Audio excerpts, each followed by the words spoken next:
In continuation to the previous video, we will deal with some of the numericals regarding, that is, Planck's quantum theory and photoelectric effect. Now, the numerical is from NCERT, that is, 100-watt bulb emits light of wavelength 400 nanometers. Calculate the number of photons emitted per second by the bulb. So for this we will use the formula E is equal to h nu, where E is the energy, h is the Planck's constant and nu is the frequency. And we also know that the nu is equal to c by lambda. So E is equal to h c by lambda. The value of c is constant, you should know it, or you will get in the question c is equal to 3 into 10 to the power 8 meter per second. It is a constant. So h, again it is constant, 6.6 into 10 to the power minus 34, Planck's constant, divided by 400, and it is given in nanometer, so that should be converted into meter. So multiplied by 10 to the power minus 9, answer is 4.9 into 10 to the power minus 19 joules. We have to calculate number of photons. So number of photons will be equal to power by energy. Power is given to you 100 watts.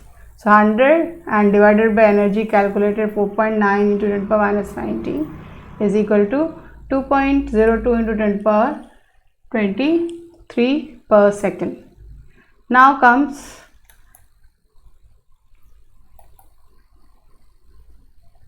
second numerical. This numerical is from your unsolved NCERT, which is given at the back of your chapter. What is the number of photons of light with a wavelength of 4000 picometer that provides 1 joule of energy? So here the formula we will use will be E is equal to NH nu. H is the integer, h is the Planck's constant, and for nu we have written c by lambda. Energy is given to you 1 joule, and n we have to find out, h 6.6 into 10 to the power minus 34, nu, so c here is 3 into 10 to the power 8 by 4000 into 10 to the power minus 12, so n is equal to 2.012 into 10 to the power 16 photons.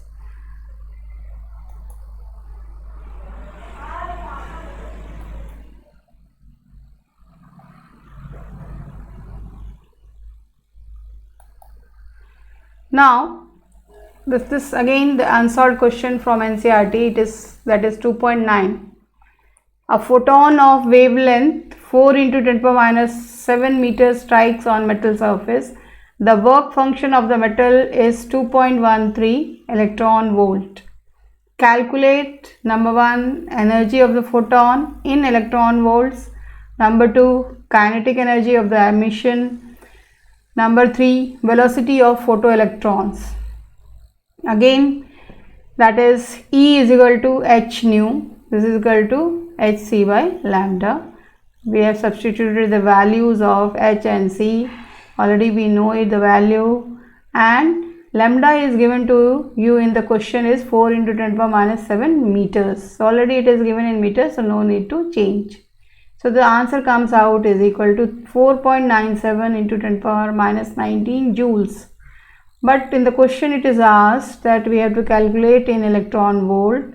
So to convert the value into an electron volt, we have to divide by 1.6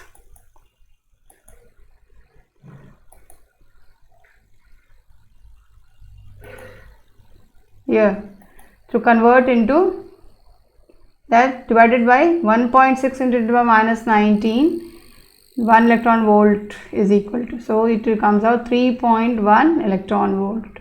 As the second part of the question was to find out the kinetic energy of the emission. Now we have studied this formula, that is kinetic energy is equal to half mv square. This is also equal to h nu minus h nu 0 and already in the previous video I told you that h nu 0 is work function. H nu 0 is known as work function, and nu is the frequency and nu 0 is the threshold frequency. This is threshold frequency. Now h nu 3.1 you have just now calculated the energy, that is energy, and the work function is given to you is 2.13 volt. So 3.10 minus 2.13, this is equal to 0.97 electrons. Kinetic energy just now calculated is 0.97 electron volts. Now kinetic energy, the formula is half mv square. So if we want to calculate velocity, in the question third part it is asked to find out the velocity of the photoelectrons. So velocity, now from this formula only, v square is equal to 2 into kinetic energy by m, or v is equal to under root 2 into kinetic energy by m. Now, so substituting the value, kinetic energy just now we have calculated is 0.97. 2 into 0.97 into, now this again, this was in electron volt, so we have to convert into joules. So 1.6 into 10 power minus 19, and mass of electron is 9.1 into 10 power minus 31. So after calculating we will get 5.84 into 10 power 5 meters per second. Now based on the above two formulas in NCERT at the back, question number 2.1, 2.11, 2.12, you solve yourself, then if you do not know, ask me.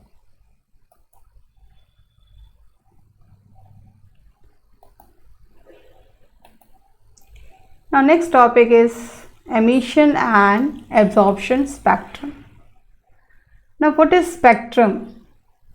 Now the rays which are coming out from any source, either it is a light source or it is a bulb or it is a gas which is ionized, they have the tendency to emit radiation, that is rays or waves. Now these waves, when are passed through a prism and received on a photographic plate, a spectrum is obtained, and that is called as spectrum. These spectrums are made up of many lines. I will explain you one by one. Now the first you should know what is the instrument used to separate the radiations of different wavelength. It is known as spectroscope. The instruments used to separate the lines of radiation is called as spectroscope, and the branch of science which deals with it is called as spectroscopy. So what is spectroscopy? The branch of science which deals with the study of spectrum is called spectroscopy.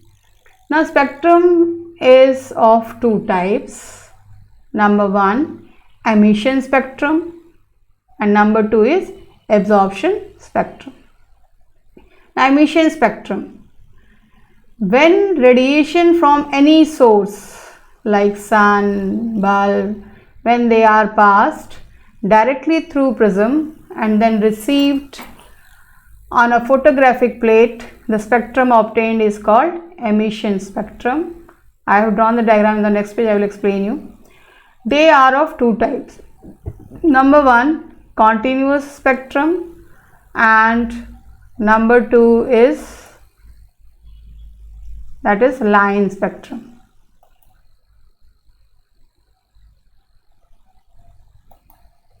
Now see here, the white light from any source, it may be sun, etc. We obtain white light when they are allowed to pass through a slit, because we require only, that is, few radiations. So when these radiations pass through slit and are allowed to fall on prism, this prism has the property to split the radiation into 7 colors. That is, I have drawn here separately. This is the photographic plate on which we allow to fall on it.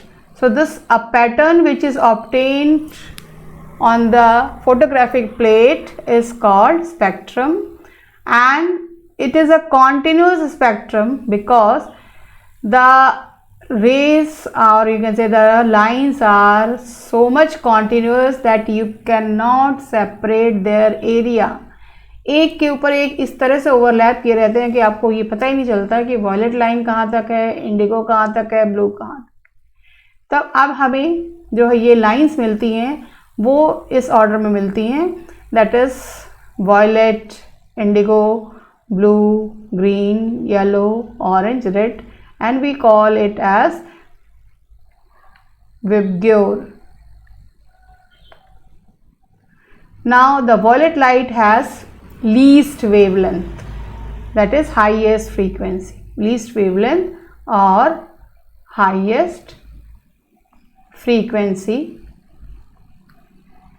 So it deviates the most, and the red light has the longest wavelength and it deviates the least. So why they are called as continuous? So in emission spectrum they are called as the lines are so much overlap to each other that we cannot segregate the area of a particular color. So the such a spectrum is known as continuous spectrum. Now second is atomic spectrum. Now suppose if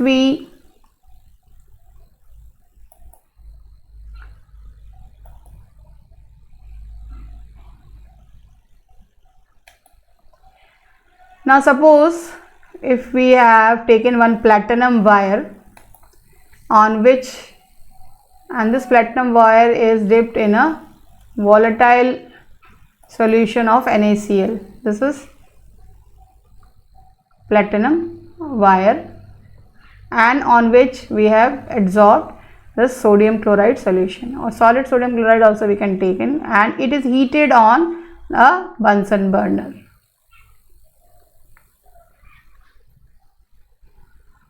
Now when this is heated, the sodium chloride vapors or radiations comes out. These radiations are again allowed to fall on a prism.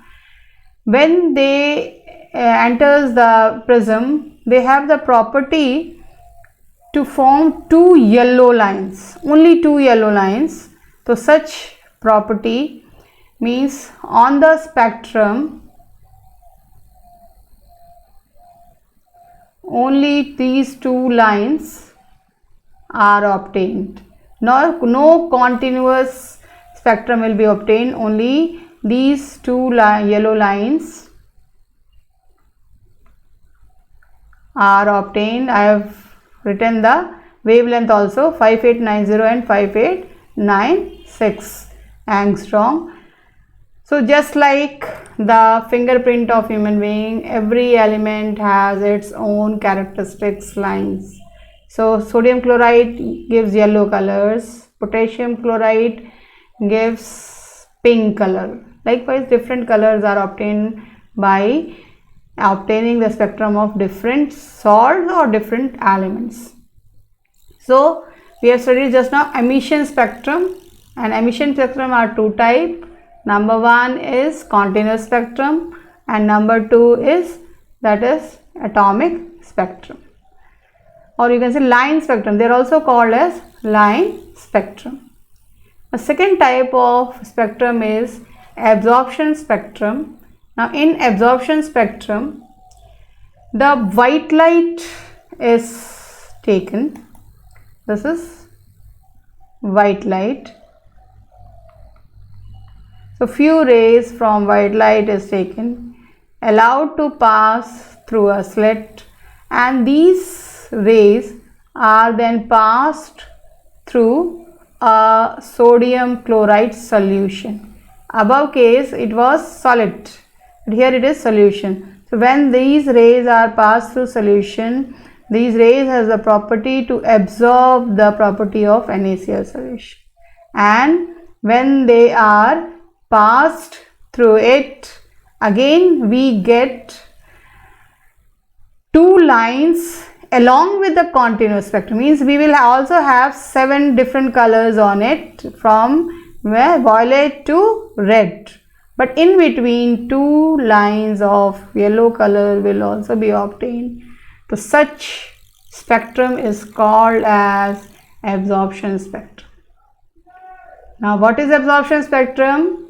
White light की कुछ raise को हम sodium chloride से पास करते हैं, तो ये raise sodium chloride को एब्जॉर्ब करती हैं, फिर उसे हम प्रिज्म से जब पास करते हैं तो हमें कॉन्टिन्यूस स्पेक्ट्रम के साथ साथ तो येलो कलर की लाइन सोडियम वेपर्स की भी मिलती हैं.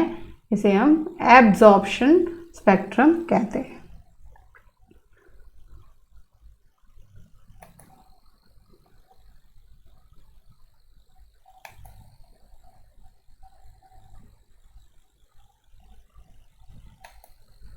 Now, emission spectrum of hydrogen.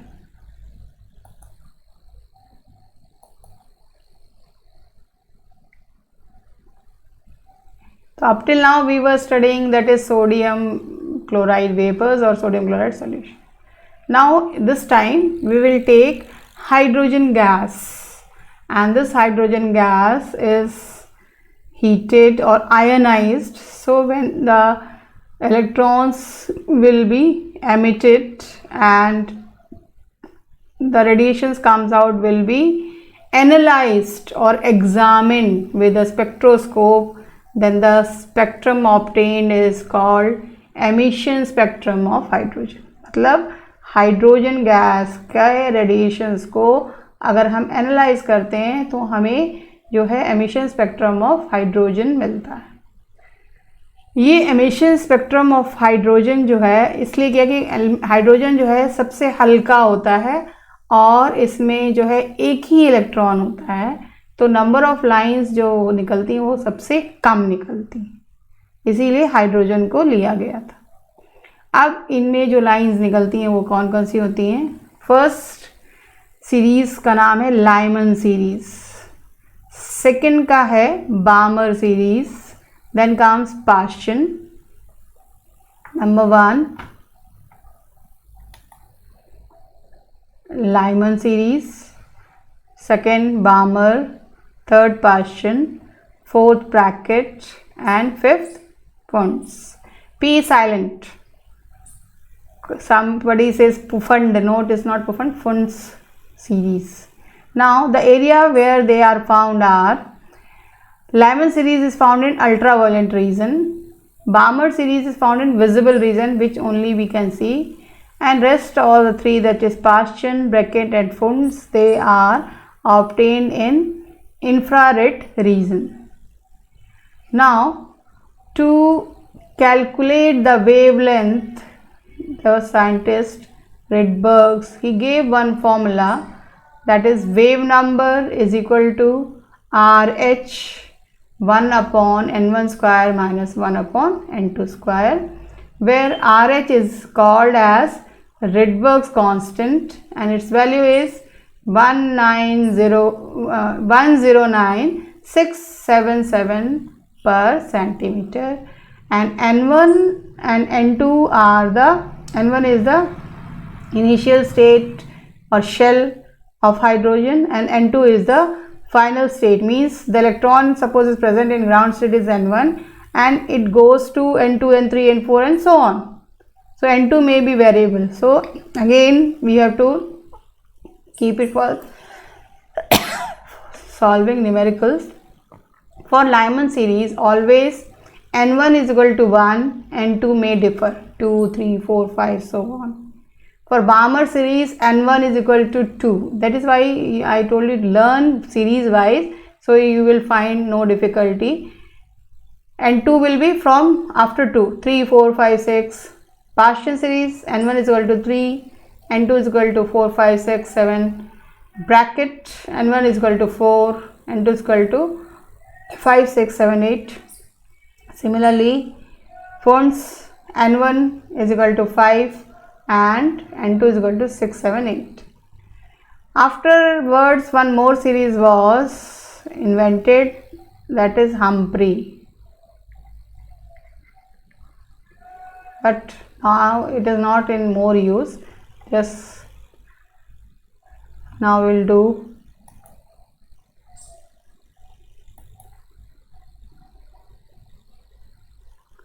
a numerical on it. The numerical on formula, wave number, nu bar is wave number, slightly tilted it is written. Wave number is equal to RH 1 upon n1 square minus 1 upon n2 square. So I thought to do only those numericals which are unsolved, so it will be easier for you. Now this again unsolved exercise, NCERT exercise 2.13. Okay, what is the wavelength of the light emitted when the electron in a hydrogen atom undergoes transition from n is equal to 4 to n is equal to 2?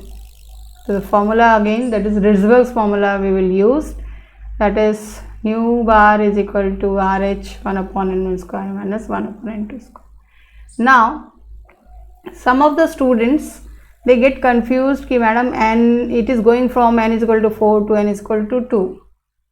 Actually the transition state is always the lower number will only be n1 and the higher number will be n2. So RH, this constant value where you will get in the question, no need to learn.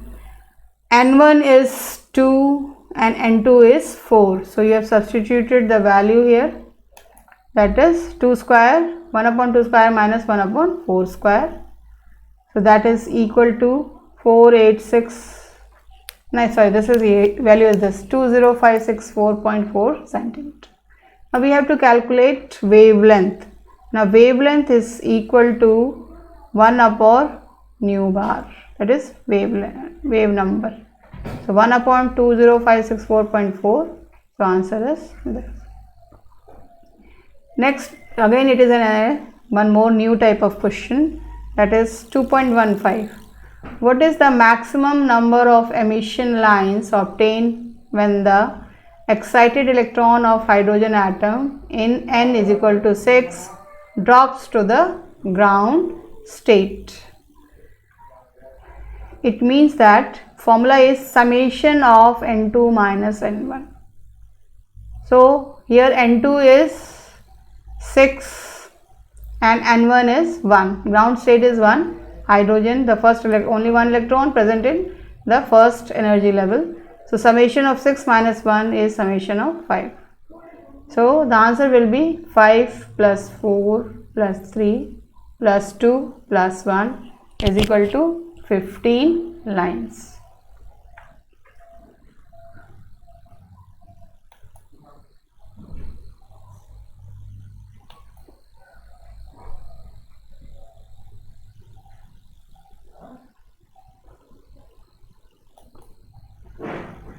Now, drawbacks of Rutherford model of atom.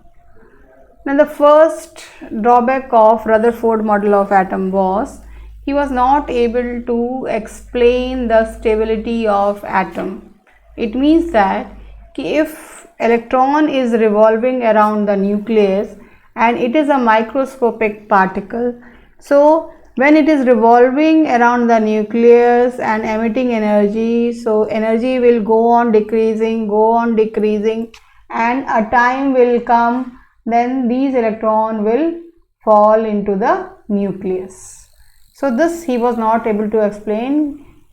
Number 2 was he was not able to explain the line spectra of elements. Now only the element, that is hydrogen, has only one electron, but other elements have more than one electrons, so he was not able to explain the line spectrum of the elements. Number 3 was that he was not able to explain the distribution of electron in different shells and the energy of the electron in a particular shell. So to overcome these drawback of Bohr model of atom, drawback of Rutherford model of atom, this here you should be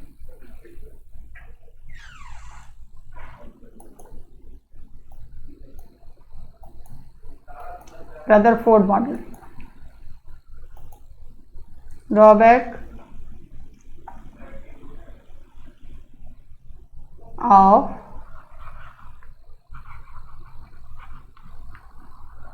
Rutherford model of atom. Bohr model came into existence, and again they were on the basis of assumptions only, experiments, assumptions. Now postulates of Bohr's model of atom.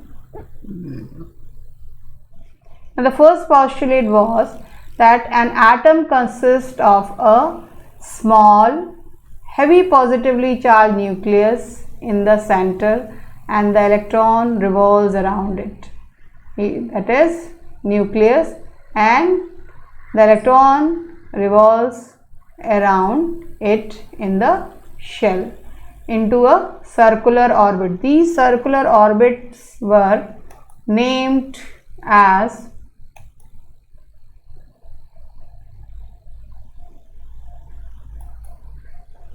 that is energy levels. Now second point was on the based on that only, that theoretically large number of orbits are possible around the nucleus, but electrons revolve only in those orbits which have fixed value of energy, and these orbits are called energy levels or stationary states.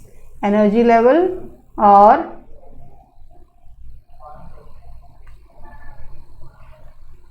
energy levels. And energy levels, they are named as, if in number, 1, 2, 3, 4, and first shell K, second shell L, third shell M, fourth shell N, and so on. Now the energy of the electron is, N is the number of shell, is given by the formula minus 2 pi square m e to the power 4 by n square h square. Now all of you know the value of pi, that is equal to 3.14. The pi, same pi which is used in maths. M, mass of electron,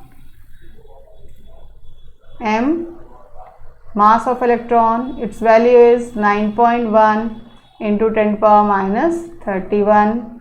Then E is the electrostatic charge, that is charge of electron is 1.6 into 10 power minus 19, and N is the shell,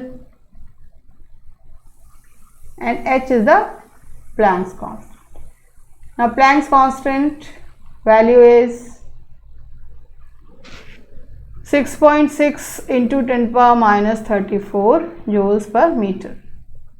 So when we will substitute all these values in this formula, and after calculating we will get the value minus 2.18 into 10 power minus 19 by n. So I will tell you the significance of minus afterwards, by n square joules per atom. And if we want to find out in electron volt per atom, that is 13.6 by n square. Electron volt convert करना है, so we will multiply 1.6 into 10 power minus divided by. Then if we want to change into per mole, then it will be 1312 by n square kilojoule per mole. So this formula, sometimes it is given in the question also, sometimes not given in the question, so you should know it, you should know the values. If you remember, very good. Do not remember, then calculate. Second is how to find out the radii of the nucleus or radii of the shell in which the electron is present. So this is given by the formula R, and R is the radius, N is the shell, is A0 n square. A0 is Bohr's radius and its value is 52.9 picometer. 52.9 picometer.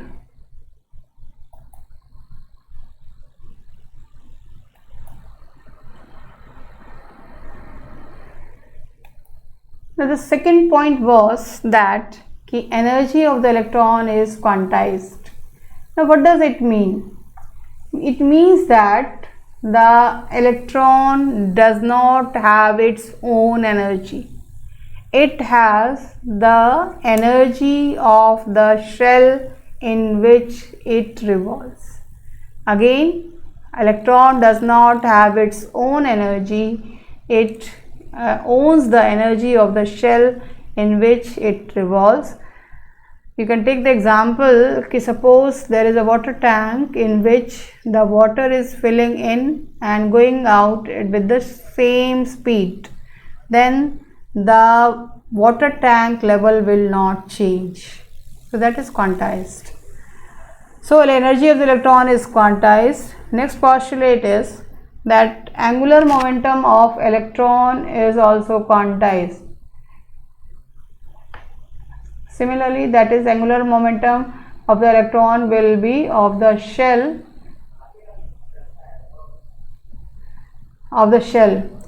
Now a formula for angular momentum, mvr is equal to nh upon 2 pi. M is the mass of electron, v is the velocity, r is the radius, n is the shell, h is the Planck's constant, and pi is again constant. Next, if the electron jumps from lower shell to, suppose this is nucleus, and electron is present here, and this is the first shell and this is the second shell. So when this electron will go from the first shell to the second shell, it will absorb energy.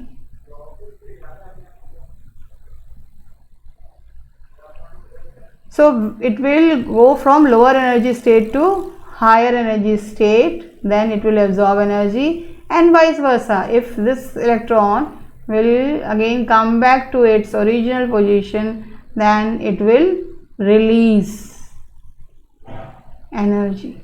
And this energy, it means, suppose the energy of the first shell is E1, energy of the second shell is E2.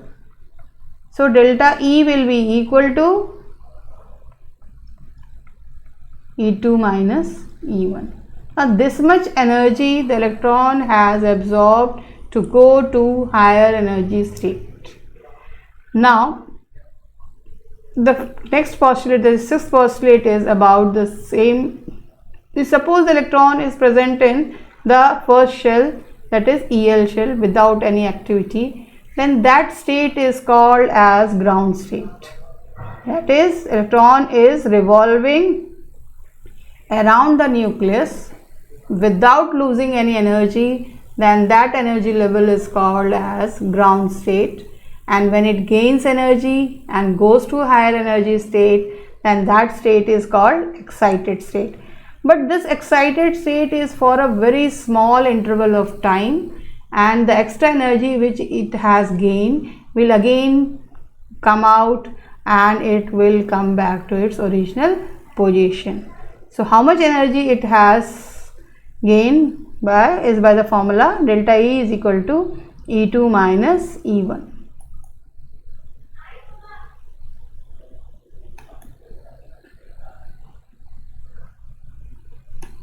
Now previously I told you what is the significance of negative in the formula of the energy of electron.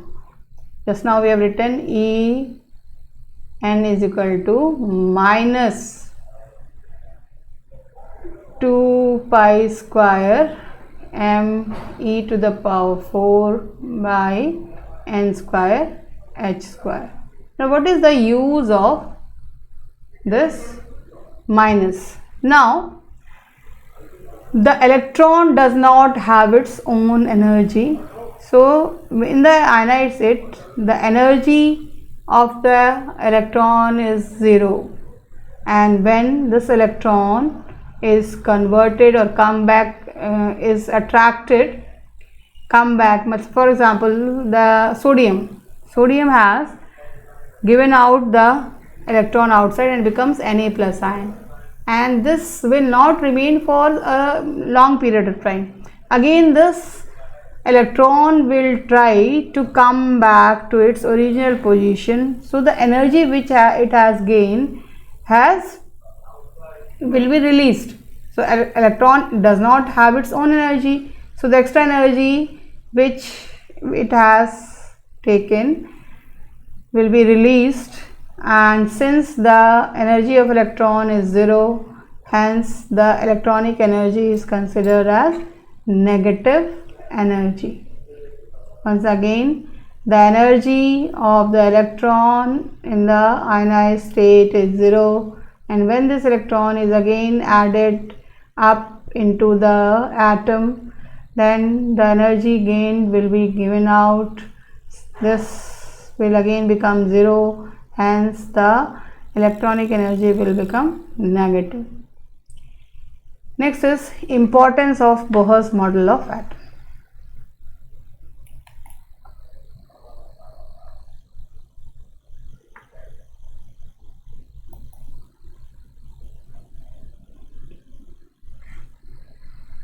Now Bohr was able to explain the stability of atom, which Rutherford was not able to do. Rutherford was not able to understand about the energy and the angular momentum of the electron. So he was able to explain, and he told that electron does not have its own energy, and therefore the atom is stable. Second point was that he explained the line spectrum of hydrogen. Means hydrogen has only one electron it has, but it has 5 line of spectrums, and this only the Bohr was able to explain. The next is drawback of the Bohr's model of atom. Now the drawback was he was not able to explain the line spectrum of multi-electron atoms, means the elements which has more than one electron. Bohr was not able to explain about the spectrum of the elements.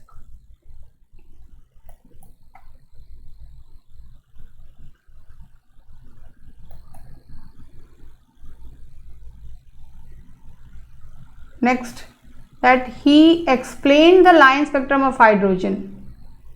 That is, if it jumps from lower and higher energy is absorbed, and vice versa. This formula he used, that is delta E is equal to, in between I think one page,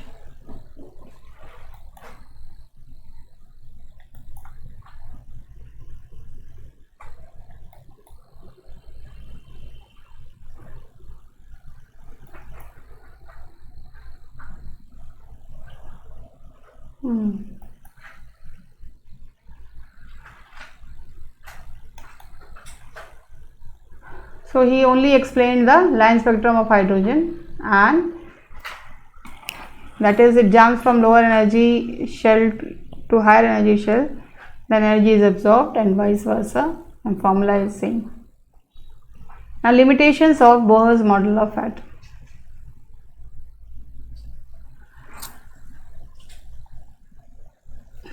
Now this point I repeated, I think. So this okay. The second point was he was not able to explain the splitting. First point just now we have explained. The inability to explain line spectra of multi-electron elements, that is, after hydrogen he was not able to explain. Second was unable to explain splitting of lines in magnetic and electric field. Means that when the radiations are passed through magnetic field, it has the property to again split up into different lines, and when these lines are passed through magnetic field, then it is called as Siemens effect. When these radiations are passed through magnetic field, then it is called as Siemens effect, and if it is passed through electric field, it is called as Stark's effect. Same radiation when it is passed through magnetic field, then it is called as, it will get splitted into different or number of lines, then it is called Siemens effect. In an electric field, Stark's. Next point was he was not able to explain the three-dimensional model of atom.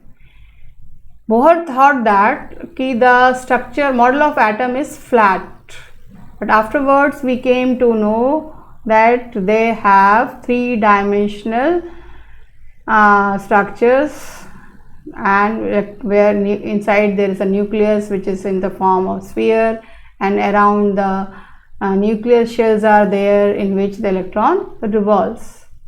Next point is he was able to explain the shape of the molecules.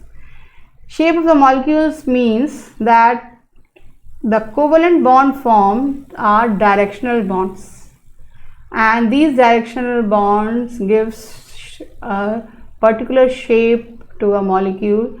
You have studied in class 10th, that is methane. Methane, for our convenience, we draw the structure like this, that is 4 bond, but actually methane has tetrahedral structure. So he was not able to explain how this is tetrahedral. He was not able to explain. Next, he was not able to explain de Broglie concept of dual nature of matter and Heisenberg uncertainty principle.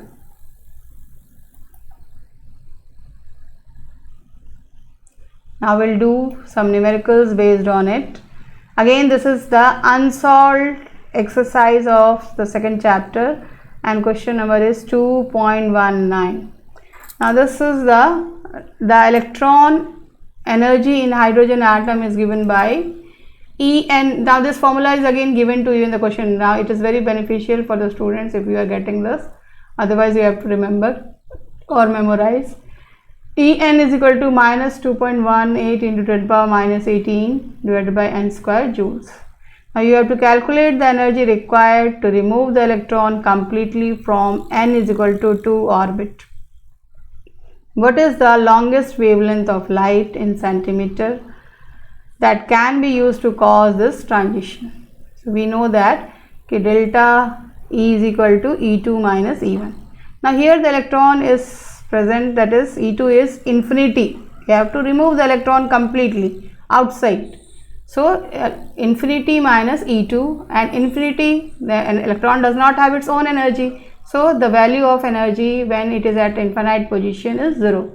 So 0 minus, again minus 2.18 into 10 power minus 18 by 2 square. So value comes out, that is 5.45 into 10 power minus 19 joules per mole. Now we have to calculate the longest wavelength. The same, this formula we have Planck's quantum theory. Delta E is equal to h nu, this is equal to hc by lambda. By substituting the values you will get the answer.